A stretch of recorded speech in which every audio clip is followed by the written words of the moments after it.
What's our battery at, Mrs. Obsessive? Probably at like 75%, because it probably didn't really charge much today. That's it. Like the rain and the clouds yesterday. But yeah, I made scones, so we can even use the oven.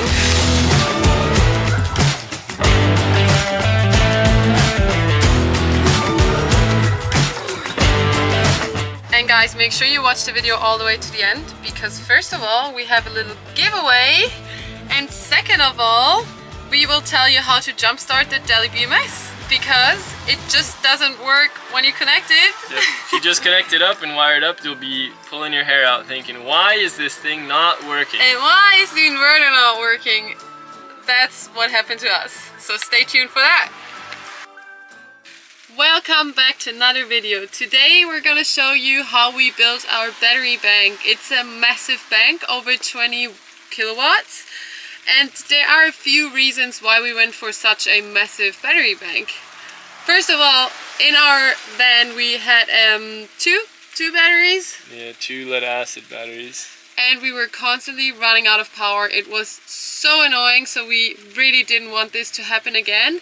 And second, it's an all-electrical build. We are not having any gas in here because we think it's much safer this way, especially if you want to travel, jump on ferries, travel internationally.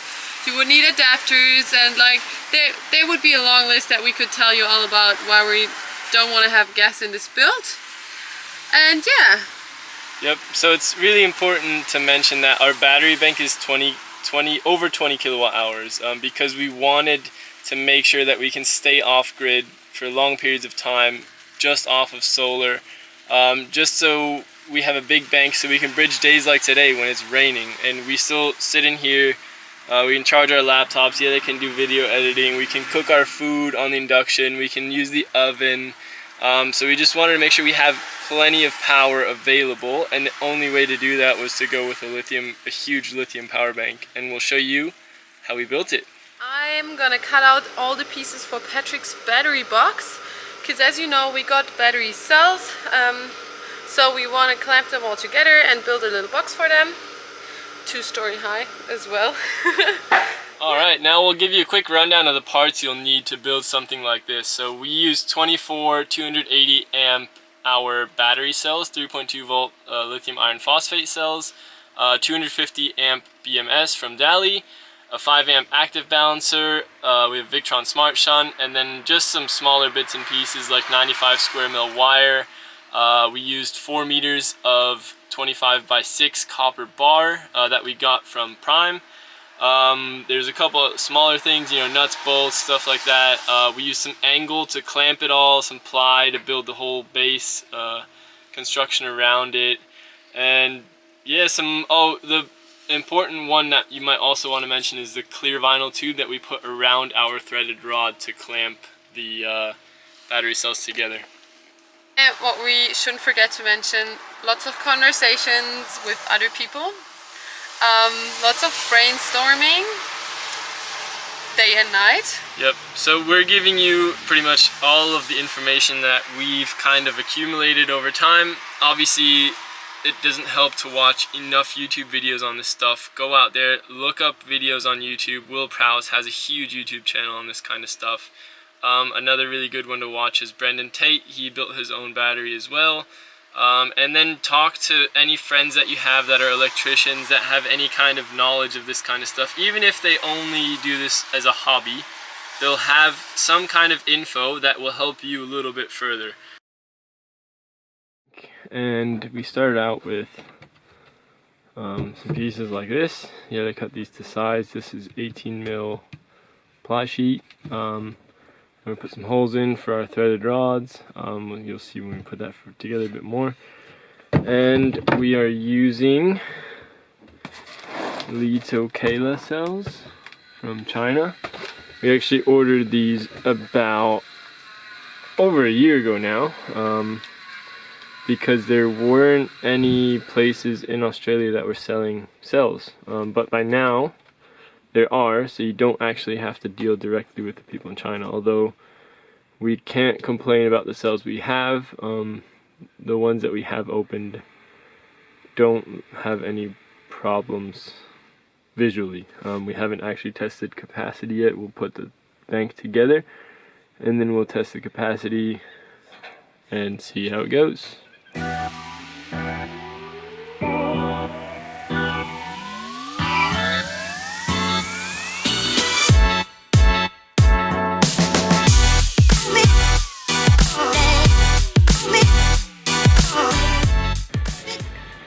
Alright, the cells all come with bus bars and screws, so some cells will actually have studs, so these will be sticking out like that. These come with screws, which means you have to be more careful not to strip out the threads. The bus bars seem to be made of steel. So what we've got now is these are 12 cells like that, and Hello! there's a little helper. So what we're doing is, since we're doing 24 cells, we're doing 3P8S. You need 8 series to get 24 volt. If you only want a 12 volt battery, you only need 4 series. Since we have 24 cells, we'll do 3 parallel to get to 24. Now, you should always put your cells in parallel before you put them in series. Just because if you do 8 series and then you connect the 3 packs together in parallel, you'll actually draw more power from the one that has the shortest wire, so the shortest cable going to it, which will degrade that one quicker than the other two, which is why I always do parallel first, then series. So yeah, we're gonna pretty much clamp these with our boards here and our threaded rod, and then we'll start putting on some bus bars, which we're actually not going to use these because we got some actual copper bus bars. They're thicker and wider than these, because we want to be able to really pull a lot of power out of this bank, because it'll be 21 kilowatt hours. So even if you're pulling, because you can pull 1 to 2 C out of a battery bank, so pulling 21 kilowatt hours, you'd probably melt these. We're not going to be pulling that much ever because our inverters aren't that strong, but yeah, it's just to future-proof everything. Now we have the chopping boards ready. They'll pretty much go in between the cells. So bottom layer is going to get black ones, top layer is going to get white ones. And this one goes in here. And we're going to clamp all these cells this way with some threaded rod. And just to avoid wear on the cells, because we don't want this obviously rubbing against the cells, we're actually going to put some vinyl tubing, clear vinyl tubing on it. So this has inside diameter 10, outside diameter 12, so it fits pretty much right on there like that. The middle piece has been modified, so I had to put some bigger holes on the sides, and I've run some of the clear vinyl tubing through it, and now we'll stick the threaded rods in there, and do the same on this front side, and then we can clamp the whole thing together. As you could probably see last time, it was really difficult getting the threaded rod, well, the clear vinyl tube onto the threaded rod. So there's a little trick: toss it in some really nice hot water and it'll get nice and soft and big.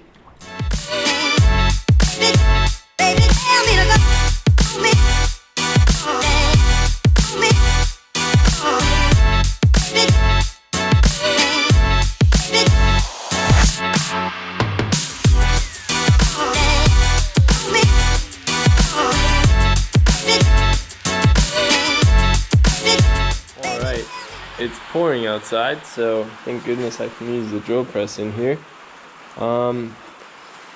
We are now, I've center punched all the holes in the copper bar, and because the terminals aren't drilled exactly centered, They're 6mm threads, M6 threads, so I'm just going to be drilling 7mm holes. Obviously put a washer on top.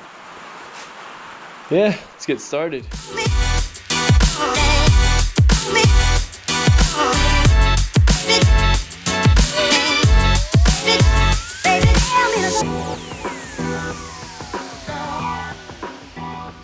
Alright, we have it all in now. Bus bars are in. I have noticed that the terminal threads are definitely not centered on all the battery terminals. So yeah, I'll take that into account. Just drilled some bigger holes. Sometimes I drilled multiple holes. Don't ask how that happened. So this pretty much now is the equivalent of a 12-volt battery at 840 amp hours. But since we're doing 24 volts, we actually have our little dividing floor here. That's going to go on top of that once I've tightened all these down. I'm only going to tighten them down with a little 10mm socket and a hand screwdriver because you don't want to strip the threads out of the terminals. You're going to have a big problem.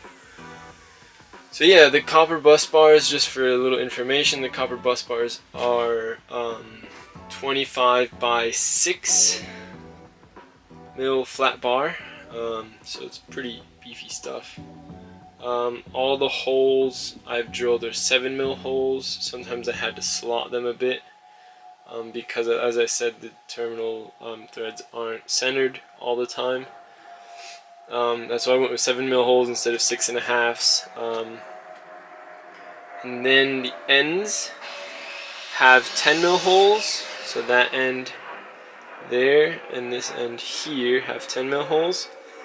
And we're just using M6 by 12 bolt little bolts because the ones that come with these sets and these little packs with Phillips head actually are too short for 6mm copper bus bars. So pretty much I think the ones that are in these packs are only, I think 8mm deep. So I went and got some 12s, and I wanted hex head because once the second layer's on, it would be a pain to have to get to them with Phillips head screwdriver. So I'll start tightening these down, and then I'll show you the assembly of the second layer. While these bus bars are attached and you don't have a cover on top, be very careful not to accidentally drop stuff like a spanner across them because they will short out and arc, and with lithium it gets pretty scary.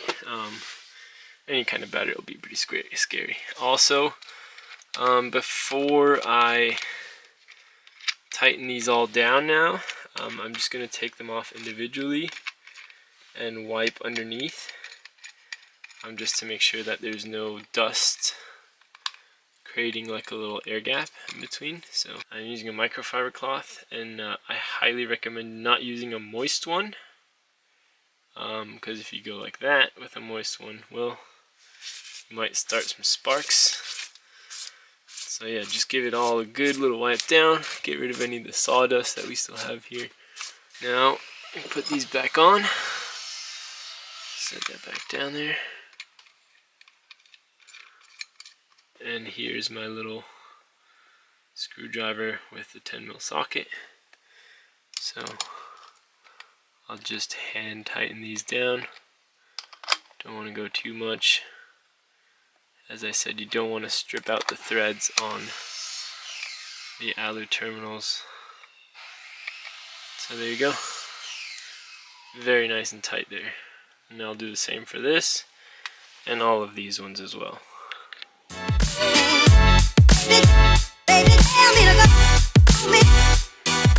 Back on the bus bars, so I've got these on. There's only one that doesn't fit, and that's that one right there. I have to make that hole a tad bit bigger. Of course there's going to be one. At least it's not as bad as the bottom row. So as you can see, the cells are all assembled, clamped in their stacks. and this is what I was talking about. So you can see these holes aren't completely centered. Some of them aren't too bad, and some of them are pretty off. So what I did pretty much was for this round, I didn't want to have to re-drill a bunch of holes and stuff, so I just started at one hole and measured distances and wrote them down. So I made each bus bar for exactly one spot, which only ones you can't confuse are those two and those two. Yeah, so now put on the rest of the screws. Hope all of these ones fit for this one. I always wipe it down before, just with a microfiber cloth, just to make sure there's no like dust or something sitting on the terminals, so they have a good contact surface. And yeah, after that, I have to make a lid for it. Alright, it's early in the morning and we're gonna try and put a wire on the battery. So the object is that we can we'll connect one of the negative poles to the positive pole on the bottom, and then we'll have our main negative and main positive over on this side. So we'll make a wire pretty much out of this 95 square mil wire here. As you can see, it's probably about as thick as my thumb, pretty fat. So thank you to Jason to lend us his tools. We've got a nice big wire cutter and crimper, so we can all we have to do now is just adjust the crimper to the 95 square mil wire, and off we go.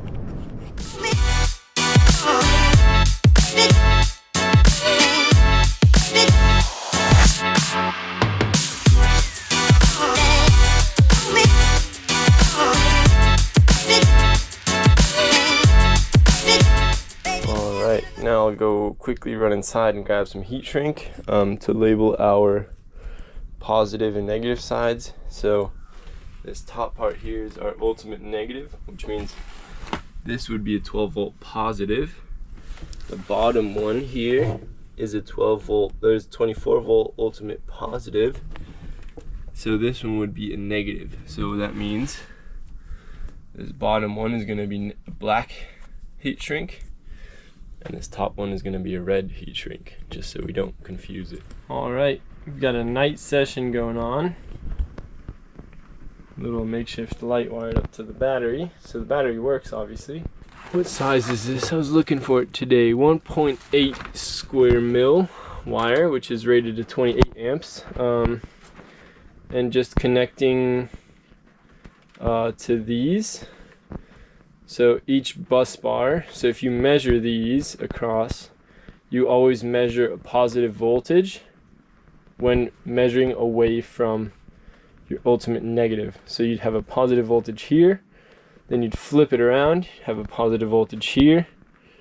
If you flip them back and you measure with the positive here and your negative here, you'll have a negative voltage, because obviously you're always measuring away from your ultimate negative, which is here. So what I'm doing is I'm just labeling. So obviously you start off here. This is my B minus, battery minus, ultimate negative. Then you have your B plus 1, so battery first positive.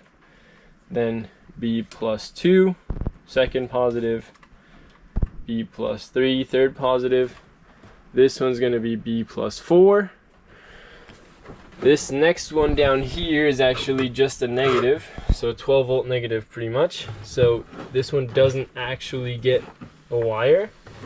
The back one would get B plus 5, B plus 6, B plus 7, and our ultimate positive gets the B plus 8.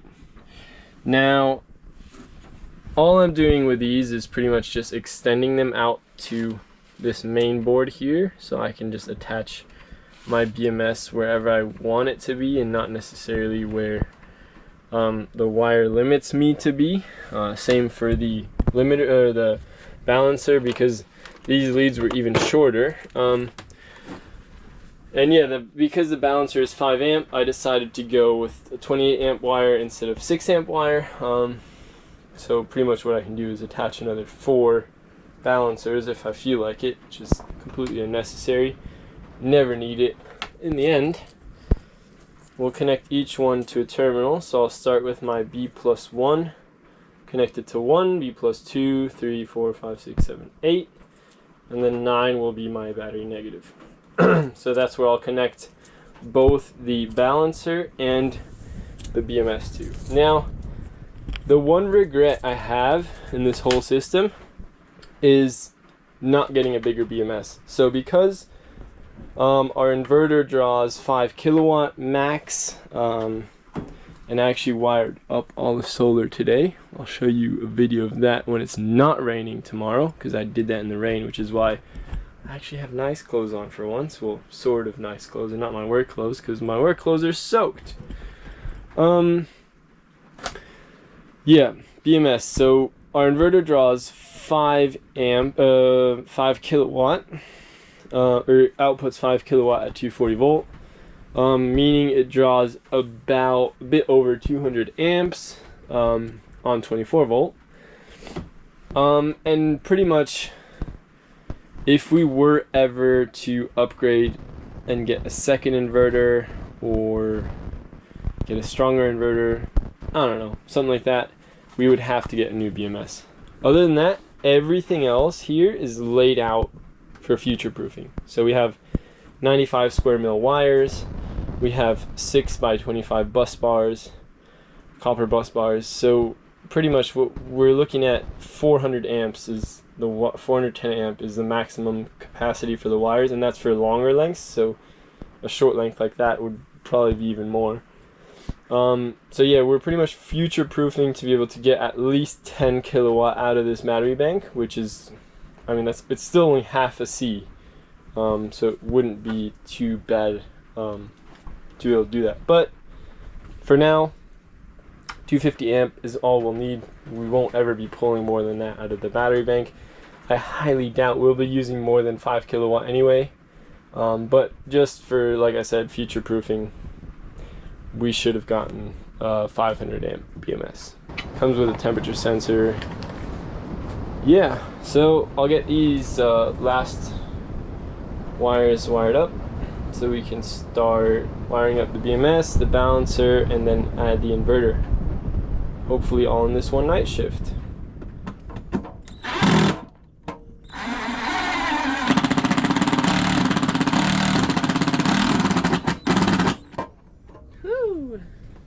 Just gonna show you how we connected the BMS and the balancer. So this is a 5 amp active balancer. This is our 250 amp BMS. And because none of the leads would have been long enough for this wiring, we actually connected normal wires. So these are 1.8 square mil wires rated to 28 amps. To each of the bus bars. So you pretty much start at your negative, and then, so that would be your negative, and then we went 1, 2, 3, 4, 5, 6, 7, 8.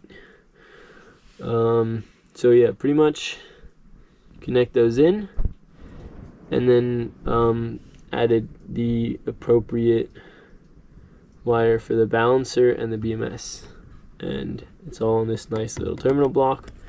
Has a plastic cover, keeps stuff from falling in there, and I did one at a time to minimize the risk of like if you take off the insulation off these wires that they touch and short out, which you don't want because that can actually damage your cells. Right.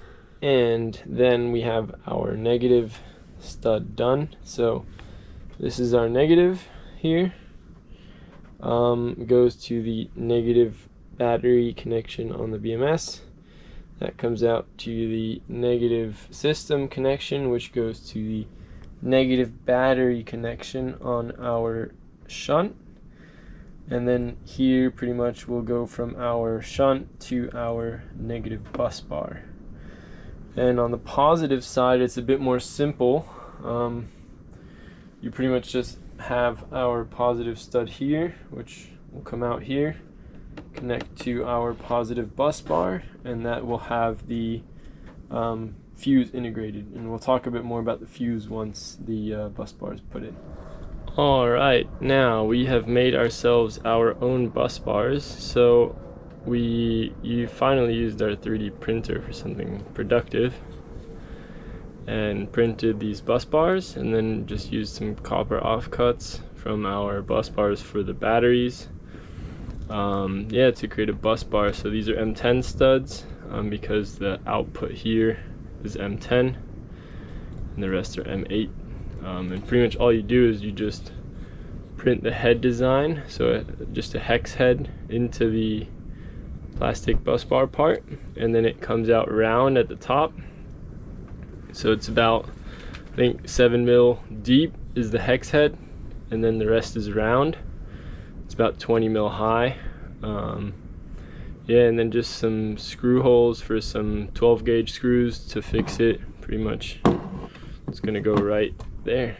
So that'll be the negative bus bar, which will connect from here to there to here, and then the positive one will be down here, and that one looks like this.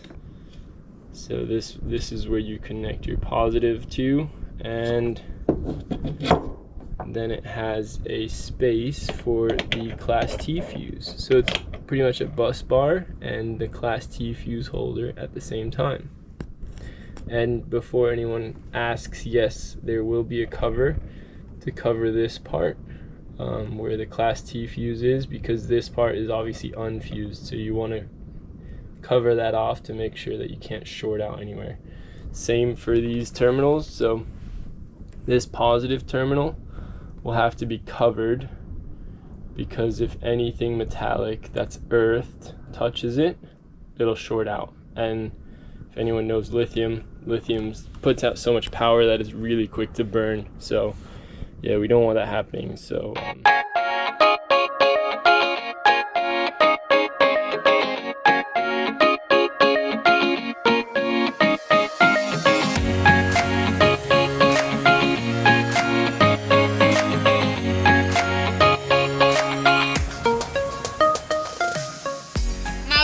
experience so far. We've been using it for a couple of months now. We took this truck on a shakedown trip all the way up to Broome. We covered over 5,000 kilometers, and without this one issue we had in Broome where we found out only 2 solar panels are charging our batteries, it's been great. We had more than enough power. We don't have a DC-DC charger yet, or not installed. Yeah, so we've only been charging off solar, and we never ran out of power ever since we got 4 solar panels charging, which is awesome. Yeah, Yada always stresses out once we get to about 75% because she thinks, oh my god, the battery's gonna be dead.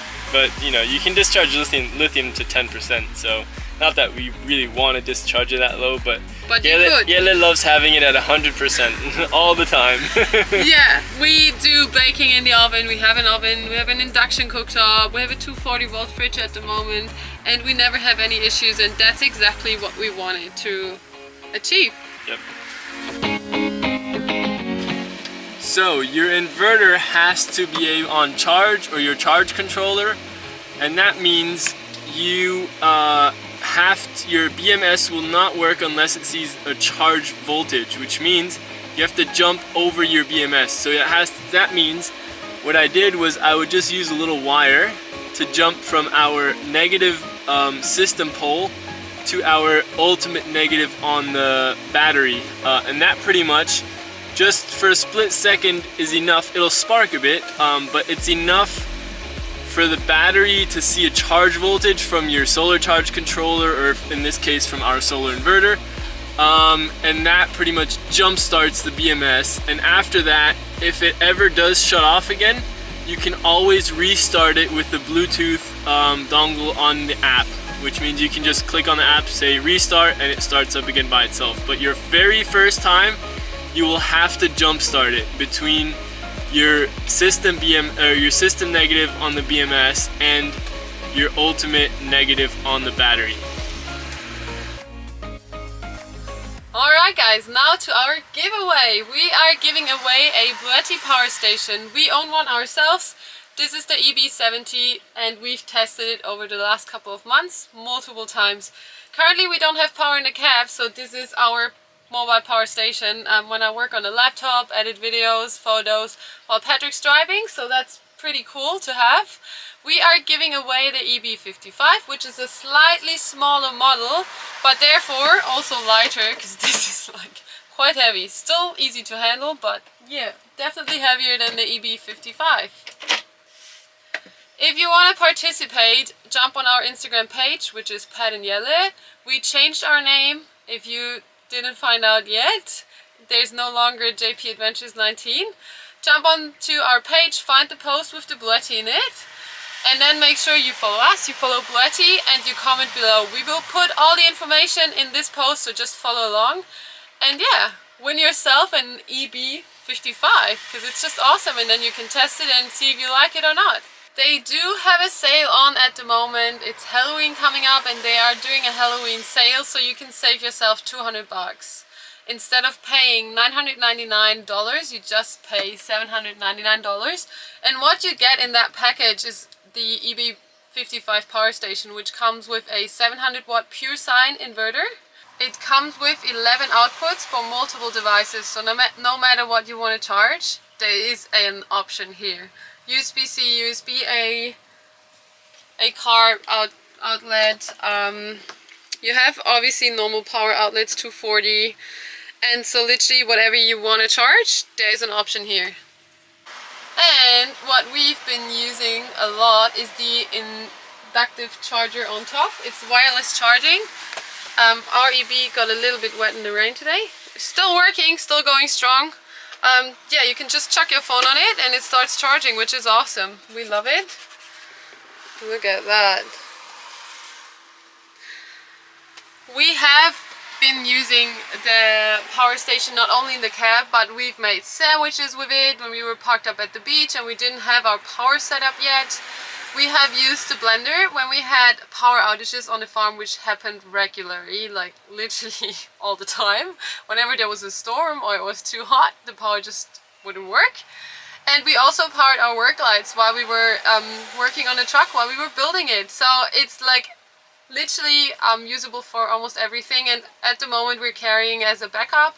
So in case we have issues with our 20 kilowatt, 21 kilowatt setup, we can just use the Bluetti to bridge the time while we have the issues and while we figure them out. So our fridge stays nice and cool, the beer stays nice and cool, so Patrick's happy.